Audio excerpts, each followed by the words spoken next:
espirituales del Padre Ramiro. Esta historia es para su entretenimiento. Les pido ayudarme a crecer el canal. Pueden hacerlo al suscribirse, dejando un comentario, dando un like. Es totalmente gratis. Y si quieren recibir más historias como esta, opriman la campanita.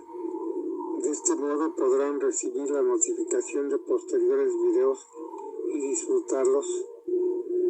Comenzamos, abro comillas. Se supone que los curas deberían ser seres de luz, gente que representa los valores de Dios en la tierra. Sin embargo, todos sabemos que en muchos casos estas personas han claudicado ante la oscuridad y han cometido actos atroces aprovechándose de su estatus, de su influencia sobre los creyentes y el poder que la fe de estos les da. Hoy les relatamos una historia, una de las muchas que hay. Desgraciadamente abundan, y esta es la leyenda del Padre Ramiro. Esta historia sucedió en España, y nuestro protagonista nos narra lo siguiente. Hace años me trasladé a Salamanca para cursar un máster en literatura. Salamanca, con sus calles empedradas y su antigua, a la vez que prestigiada universidad, siempre me ha parecido un lugar encantador y lleno de historia. Sin embargo, no podía prever que esa misma historia me envolvería en una experiencia que cambiaría mi vida para siempre. Al llegar al lugar, alquilé un pequeño apartamento en el casco antiguo, no muy lejos de la universidad.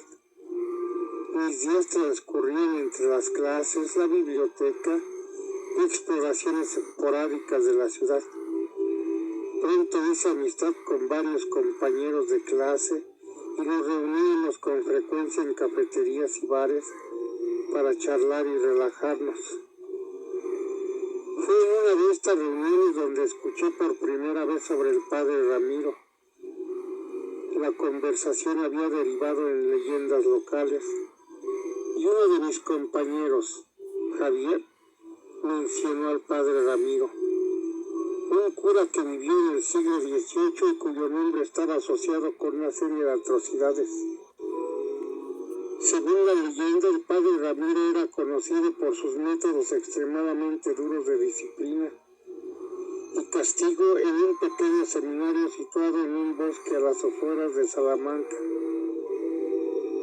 Se decía que torturaba a los seminaristas por cualquier infracción menor y que varios de ellos habían desaparecido misteriosamente.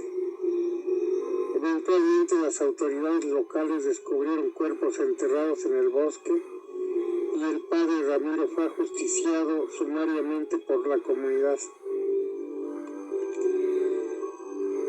Estas historias siempre me han parecido meros cuentos, pero había algo en la manera en que Javier la relató que me inquietó. Decidí investigar más sobre el tema, no tanto por morbo, sino por una mezcla de curiosidad académica y una creciente sensación de que había algo más detrás de esa leyenda. Un fin de semana decidí aventurarme al bosque de los alrededores de Salamanca. Llevé una mochila con agua, algo de comida y una linterna, planeando explorar durante unas horas y luego regresar antes del anochecer. Caminé por senderos desiertos. La de que esto sí es la vagancia me llevó hacia lugares de vegetación espesa y el silencio del bosque me envolvía. Después de un par de horas encontré lo que parecían ser los restos de una antigua edificación, unas paredes de piedra derruidas y escombros dispersos. Todo indicaba que el lugar donde me encontraba era el seminario del que hablaba la leyenda. Mientras exploraba las ruinas, sentí una repentina ráfaga de aire frío.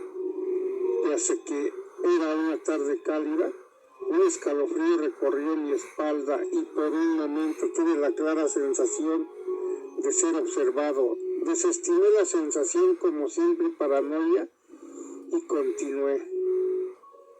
Encontré una trampilla de madera medio oculta entre los escombros. Con esfuerzos conseguí abrirla, revelando una escalera que descendía a la oscuridad.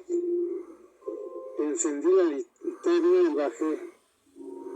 El aire era denso.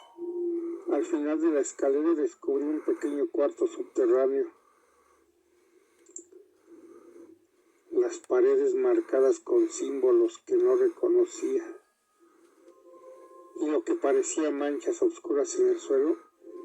Al inspeccionar más de cerca, encontré viejas herramientas de tortura oxidadas y lo que parecían ser fragmentos de huesos humanos. De repente la linterna empezó a parpadear. La apagué y la encendí de nuevo, pero la luz seguía inestable. Fue entonces cuando escuché una voz masculina, como si alguien dijera mi nombre. Me di la vuelta, pero no había nadie.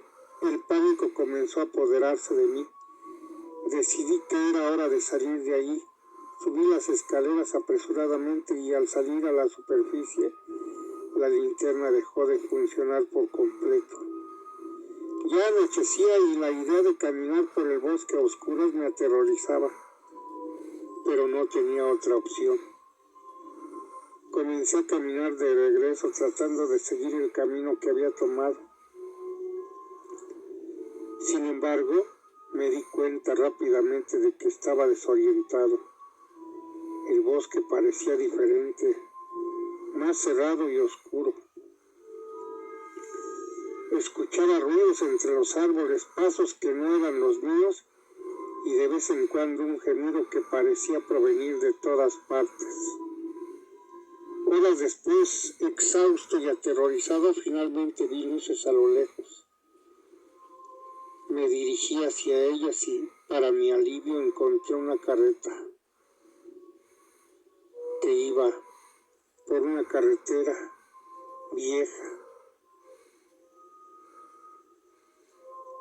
Una pareja pasó en un coche y se detuvo y me ofreció llevarme de regreso a la ciudad. Les conté la versión abreviada de mi aventura, omitiendo los detalles más espeluznantes. Me dejaron cerca de mi apartamento y me aseguraron que había sido una locura adentrarse solo en ese bosque. Esa noche dormí poco y mal. Pesadillas con el padre Ramiro y el oscuro sótano del seminario me asaltaban cada vez que cerraba los ojos. Durante los días siguientes intenté volver a la normalidad, pero no podía sacudirme la sensación de ser observado. Una tarde, mientras estudiaba en la biblioteca, mi amigo Javier se me acercó. Habíamos perdido contacto desde que conté mi experiencia a nuestros amigos, quienes lo tomaron como una broma de mal gusto. Javier, sin embargo, parecía más interesado que escéptico. Me preguntó si podía acompañarme de nuevo al bosque, esta vez con más preparación. Dudé, pero finalmente acepté, con la condición de que fuéramos durante el día y no nos adentráramos demasiado en el bosque. El día señalado, llevamos equipos de acampada y una cámara para documentar cualquier hallazgo. Caminamos durante horas, pero nunca logramos encontrar el lugar que había visitado la primera vez. Todo el bosque parecía diferente, como si se hubiera movido. Frustrados y algo aliviados decidimos regresar. Ya de vuelta en Salamanca intentamos descifrar los símbolos que había visto en el sótano. Contactamos a un experto en historia local, quien nos recibió con gran interés. Le mostré los dibujos que había hecho de memoria y su expresión cambió al verlos. nos dijo que esos símbolos eran muy antiguos, posiblemente de origen pagano, utilizados en rituales de sacrificio humano. Días después, Javier me dijo que mientras regresaba a casa por la noche, algo con la apariencia de un hombre con sotana comenzó a perseguirme, corriendo detrás de él, y solo pude esquivarlo al entrar en su portal. Llamé a la policía, pero tras varias patrullas, tras varios rondines, no encontraron nada parecido en el barrio. Ningún hombre con esas características. Aquella noticia me golpeó con fuerza y no pude evitar sentir que yo sería el siguiente en ser acechado. Una fatídica noche, mientras caminaba solo por las calles desiertas de Salamanca, sentí una presencia detrás de mí. Me giré y aunque no vi a nadie, el aire estaba helado. Un susurro resonó en mi oído, una voz que reconocí de inmediato. El padre Ramiro. De repente todo tuvo sentido. Salamanca estaba llena de historias de desapariciones inexplicables, todas conectadas con el bosque y el viejo seminario. Comprendí que el espíritu del padre Ramiro seguía buscando almas para sus rituales y yo ya había sido elegido. Salí de Salamanca al amanecer, agotado pero en paz. Nunca logré completar el máster de literatura, pero entendí que fue el precio a pagar por intentar adentrarme demasiado en una oscuridad que no me pertocaba. Al huir de ahí, al menos sabía que el espíritu del padre Ramiro no podría hacerme daño. Meses después recibí una carta sin remitente. Al abrirla encontré una foto de Javier. Lucía sonriente en algún lugar exótico. La carta solo decía: hay más de lo que crees. Nos vemos pronto. Te he encontrado. Ya hace más de 8 años desde todo aquello y jamás he vuelto a saber nada de Javier. Pero en este momento escucho la voz que me dice: tiempo sin vernos, muchachito. Cierro comillas. Gracias por su preferencia. Que usted lo pase excelente.